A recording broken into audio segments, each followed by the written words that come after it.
মাননীয়, যেহেতু কারাগারে ছিলাম বাইরের খবর জানি না।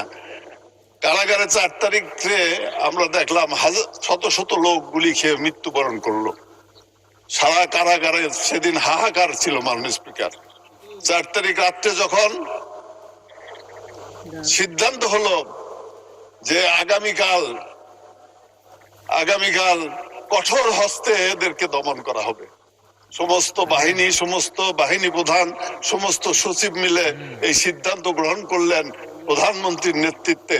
তখন আমরা আমাদের জেলখানাতে কান্দার রোল উঠেছিলাম মাননীয় স্পিকার।